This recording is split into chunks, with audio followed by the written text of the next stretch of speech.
Friends എന്തൊക്കെയുണ്ട്? എല്ലാവർക്കും സുഖമല്ലേ? ഞാൻ ഇതേപോലെ മതിൽമേ ഇരിക്കുമ്പോ ഫാദി ഉമ്മാക്ക് ഫ്രൂട്ടിങ് കൊണ്ടുപോകാൻ കണ്ടത്. ഉമ്മ കൊടുത്തൊരു ഉമ്മ പറഞ്ഞു ഇത് ഫുള്ളും ആർട്ടിഫിഷ്യൽ ആണ്, മറ്റേതാണ് മറിച്ചതെന്ന്. അതൊരു ഫാദിക്ക് ചെറുതായിട്ടൊരു വിഷമായി.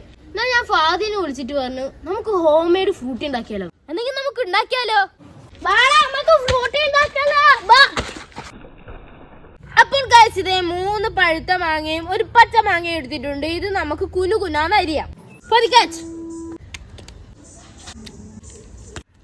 അന്ന് ഞാൻ ഗൈസ് മാങ്ങ മുറിച്ചിട്ടുണ്ട്. മാങ്ങ തോലി പറിച്ചിട്ട് മാങ്ങ മുറിച്ചിട്ടുണ്ട്. നമുക്ക് ഈ പാത്രത്തിൽ ഇടാം.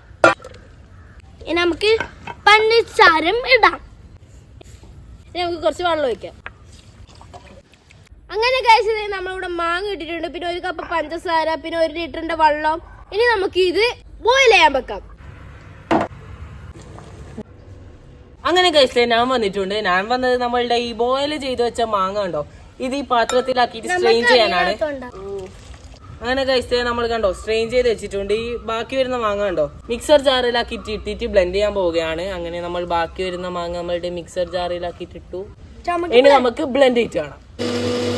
അങ്ങനെ ഇതേ നമ്മളുടെ മാങ്ങ ബ്ലെൻഡ് ചെയ്ത് വന്നിട്ടുണ്ട്. ഇനി നമുക്ക് നമ്മളുടെ നേരത്തെ ഒഴിച്ചു വെച്ച നമ്മളുടെ വെള്ളം കണ്ടോ അതിലാക്കിയിട്ട് സ്ട്രെയിൻ ചെയ്തിട്ട് ഒഴിച്ചു കൊടുക്കാം.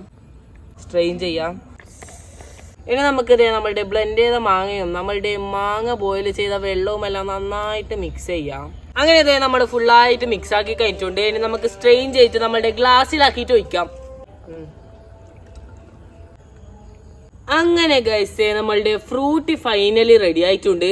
ഇനി നമുക്കിത് കുടിച്ചു നോക്കേണ്ട പരിപാടിയാണ്. നമുക്ക് കുടിച്ചു നോക്കിയാലോ. അപ്പോൾ ടേസ്റ്റ് ചെയ്യാൻ പോയാണ് ശരിയായ ഫ്രൂട്ടി. അപ്പോൾ ഗൈസ് ഞാൻ ടേസ്റ്റ് ചെയ്യാൻ പോവുകയാണ്. ഇതായിരുന്നു നമ്മളുടെ കൊച്ചു വീഡിയോ. നിങ്ങൾക്ക് നമ്മളുടെ വീഡിയോ ഇഷ്ടമാണെന്ന് വിചാരിക്കുന്നു. ലൈക്ക് ചെയ്യുക, ഷെയർ ചെയ്യുക, സബ്സ്ക്രൈബ് ചെയ്യുക, കൂടുതൽ ബെൽ ഐക്കൺ എനേബിൾ ചെയ്യാൻ മറക്കല്ലേ. അപ്പോൾ ബൈ.